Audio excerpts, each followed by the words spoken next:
Hey there, everyone. It's me again. It's been about, I don't know how long since my last update, but I've made some new discoveries since. So, when I went through the door, I had a backpack, my journal, and a charger with a butt. I was wearing a fresh pair of basketball shorts, some flip-flops, and a shirt with some sports team or another on it. I had also stuck a few undestroyed bits of food in the backpack as I passed within the room, and I closed my eyes and prayed that I would come out in my world. No such luck, but I did step out into a brand new Dollar General beyond. The shelves were upright, the floor may not have gleamed, but it was clean, and the shelves and the cooler were fully stocked for another day of business. Stranger still was the change that came over me. When I walked through, I'd been holding the straps of my backpack, praying under my breath for escape, but as I walked in, my hands suddenly grabbed onto nothing, and I felt jeans on my legs and boots on my feet again. I looked down to find that I was wearing my work shirt, the logo for Rocco's Subs across the front, and took inventory of myself before going on.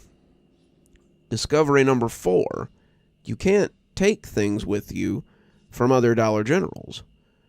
Only the things I brought into the Dollar General Beyond stayed with me when I traveled. Traveling is what I called it when I go from the bathroom and step into a new Dollar General Beyond. My phone, my wallet, my work ID, the 27 cents I had from something earlier that day, and the granola bar I had crumpled up in my back pocket traveled with me. Anything I tried to bring through the DGB doesn't come with me, though. It's not a big problem. I can get more chargers or supplies when I get there, but it's a little jarring to feel the backpack disappear off your own back. As such, I've started keeping my journal here on my phone since the words and the notes seem to come along with me too. This brings me to the next thing. Discovery 5. The stores reset themselves when you travel. The DGB I walked into looked similar to the one I had left, and the stock was back in place. I say similar because the inflatables are gone in favor of autumn items. There's decorative pumpkins on the seasonal shelves. There are fall items throughout the store, and many of the coffee drinks now have pumpkin spice in their midst. Everything else is the same, but it's like the store goes through little changes when you go to a new one. I still couldn't leave. The door refused to open, but the lights are on and the music is still playing, so that's not too bad. Plus, I like pumpkin spice, so it's not a big problem. This time around, I started experimenting a bit with the bathroom door. I now realize that the sign I made on the first night hadn't just gone away. When I passed back through the bathroom door, I had gone into a new DGB, and the sign hadn't existed there yet. I didn't bother to put one up this time, not really wanting to attract the attention of whatever might be out there anyway. I took note of my food, deciding how much I'd have before I had to move again, and I figured I had about 2 months of food, as long as I didn't go buck wild. I found some bedding and made myself a little bed area. That's when I set to experimenting. I started by throwing things through the door. It started with action figures. I probably tossed about 24 of those green army men through the door before realizing I had no way to see if I could get them back. So I went to the dental aisle and got some floss. That's when I discovered I didn't have to get them back. There was a small pile of loose army men laying on the floor of the toy aisle, just hanging out as if they had tumbled there from nowhere. The other store had rejected them, sending them back to their point of origin, and I looked at the dental floss dubiously. I shrugged. It was for science, after all. I hooked it to the base of the soldier and tossed it in.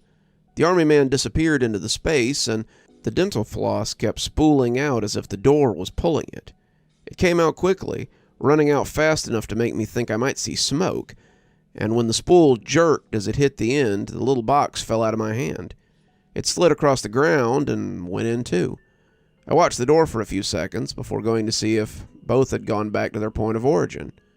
Sure enough, the army man was in the toy aisle, and the floss was in a pile on the dental aisle, with the box beneath it. I picked up the floss and went to look for other things that I could throw through the door. I didn't really have anything living, besides me, and I knew I could go through the door just fine. I settled for some bananas, but they too came back. Same with other fruit, but I had figured they would. Liquids were the same. The oil I splashed through the portal made a huge mess on the floor when it tried to go back, and I stopped after that. Nothing could go through the door other than me. Got it. That was day 8, I suppose. On day 9, I looked at the data and had to see what it all meant. The only thing I really knew about this place was A, I couldn't leave, B, I could only go to copies of other Dollar Generals, C, some of those copies were a little different but still similar, and D, only I could go between the places. And E, there was something that came out when the lights went off that I did not want to meet again. It wasn't a lot to go by, but it was something. This place had rules, and rules were something that I could work with. I spent a few days in that particular store, throwing things at random into the portal to make sure the rules were constant. In the end, everything came back. Nothing was immune to the rules, except for me. I looked for living things to throw in, but it appeared I was the only thing that lived here, which was concerning. Most stores try to keep themselves clean, but inevitably there will be bugs or even rats in the store. I checked under every shelf, in every corner, and behind every box and bag, but I couldn't find any of the usual signs of pests. No mouse crap, no spider webs, no roach bodies, no nothing. Maybe that was part of it too. I don't know, but I made a note of it. Discovery number 6, there are no pests in the Dollar General beyond. After that, I decided I had done all I could here. What else was I going to do in this store? What was I going to do in other stores, for that matter? I didn't know, but I realized that staying wasn't going to get me anywhere. I started to pack a few things, but realized the futility. It would all just disappear when I went, but I did do something before moving on. I went and grabbed a permanent marker from the stationery section and drew a big letter B on the floor by the front door. I didn't know if it did, but if I ever rolled back through a store that I'd already been to, I wanted to be able to tell. That done, I stepped through the bathroom and into another Dollar General. It wasn't mine either, though. The store looked the same, but all the products were in a foreign language. I had taken Spanish in high school, but whatever the language was, it wasn't that. I thought it might be Middle Eastern. I'd played enough COD that I'd seen enough street graffiti to find it familiar, but it was still unknown. Some of the food was different, too. There were more regional cuisines, flatbreads, and strange meats, and the music playing overhead was something best described as pop with yelling. The automatic door had also been replaced with a roll-down grate, which was secured as if for the night. I ate a little of the food, the stuff that didn't need to be cooked, and drew a big C on the floor near the door before moving on again. I did this for a while, not really sure how long I was traveling, but leaving my signs behind. Some of the stores were set for different holidays. Some of them were in different languages. A couple of them had weird alien goods that I had no idea what they were, and I moved on from them quickly. Some looked to be selling human meat and pieces of people. In some there was music, and some there was silence. In one, the lights were black lights. In another, the floor was lit up and the ceiling was not. Some of the music was just static. In the store that sold human meat, the music was just the same screaming again and again. In all of them, I left a letter somewhere. In all of them, I hoped to find my way home, and didn't. This was exciting at first. I was exploring unfound territory and seeing things that no one had ever seen before. I was a pioneer, a traveler, and I found myself filled with wonder as I hoped this trip would be my last. The stores were cool, and I was never scared of what I saw. The rules had always been that I was the only living thing there. The rules had always been that there was nothing in these places that would hurt me.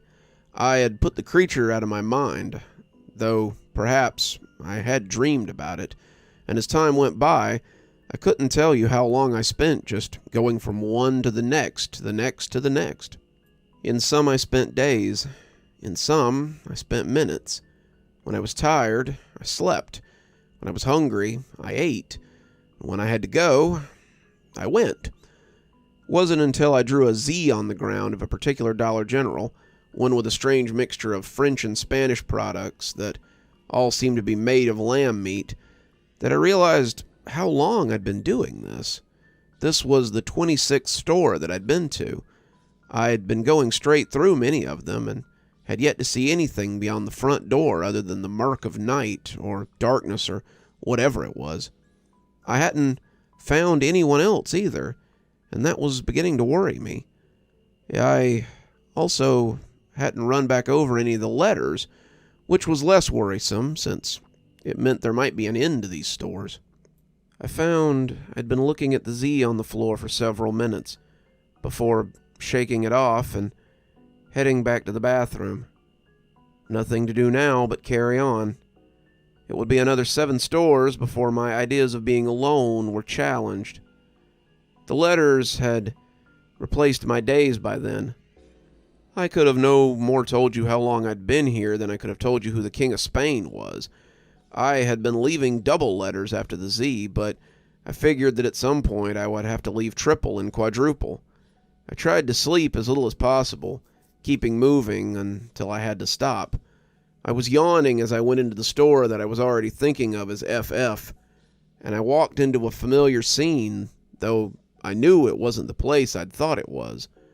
The store was wrecked, and it was the first one I'd seen out of order since the store I had left behind. I wondered if I'd come full circle, but one look at the shelves was enough to tell me that I hadn't done this. All the food was labeled in a strange language that I had no clue how to read, and the doors looked like an elevator, the metal doors firmly closed. As I moved about the store, I felt like something was watching me, and I found myself turning quickly as I tried to catch sight of it. It was the first movement I'd seen outside of my own as I walked past a mirror. It made me paranoid to feel something watching me, and I made a meandering path towards the automotive so I could find something to swing at it if it came after me. The lights in the back hung down from broken chains, and as they flickered, I saw what I was after. The 4-way lug wasn't a perfect weapon, but as the careful, furtive movements I'd been seeing suddenly turned into a wild and stunted charge, I gripped it tightly. I turned suddenly, smashing it into whatever was coming after me, but as I lifted it to swing again, I felt my fingers grow weak. It was a person. It was a human. At least I thought it was. He was an old man, shirtless and hunched, and his skin looked tight as it clung to his ribs. He had clearly not been eating enough, and he lifted his stick-thin arms as he tried to defend himself from me. However long he had been here, he had lost his ability to speak in something recognizable. He sputtered and chirped, making something like animal noises as he held his bleeding head and moaned in pain. I didn't wait for him to get his wits about him. I dropped the wrench and took off, sprinting for the bathroom as I leapt through the door and into a new Dollar General beyond. This one had flowers and Mother's Day decorations festooning every end cap, but all I could do was lay down and pull my knees to my chest. I had seen another person. I had attacked the only other person I had found. Well, technically he had tried to attack me first, but I was still coming to terms with what I had done as I tried to get myself together. The food here was normal, and as I ate, I pinned this addition to my journal. The notes here are all I have to prove that I'm not going crazy. It seems there are others here. They don't seem very friendly, though. I've already marked this store as GG, and I am preparing to take a rest for a little while before proceeding on. I don't know what else I'll find out there, but I still remain hopeful that I'll find a way out. I'll keep you posted. Pray for me. I still hope to come out of this alive. You're still here. I thought you might be. Thanks for joining me for tonight's story. If your insatiable appetite for horror knows no bounds, might I suggest one of our playlists, or one of our previous stories in the archive? There should be one appearing at the end of the story any minute now. And of course, if you're not subscribed, why not go ahead and hit that subscribe button? Maybe hit that notification bell so you don't miss any of the spooky things that we do here. If you prefer your horror a little more analog, you can always pick up one of my books. There's a link below to my latest, and it'll take you to all the great things that I've posted on Amazon. For my book lovers in the audience, I always suggest coming on down to Patreon so you can become part of my ghostly reader tier and get a book anytime I write one, which is usually about twice a year. Speaking of my patrons, let's go ahead and thank them, shall we? Thanks to Unicorn Hollow for being our spooky ghost contributor. Thanks to Janet and Lady Vengeance for being our spooky skeleton tier contributors. Thanks to Hi Stacy, Winter, Xaronan, Emily Coltsfoot, Stephanie Carrington, Marianne Schuler, Tyler Parker, and Jennifer Damron for being our ghostly reader tier contributors. Thanks, everyone. We just couldn't do the show without you. If you think you might like to support the show in a more monetary fashion, come on down to Patreon. I have many tiers. I'm sure you'll find one that suits you best. I always recommend the Ghostly Reader tier, since you get a signed book anytime I write one on your doorstep. But I have many tiers, and again, I'm sure you'll find one to suit you. And as always, thanks for stopping by. Dr. Plague, signing off. Have a wonderful evening.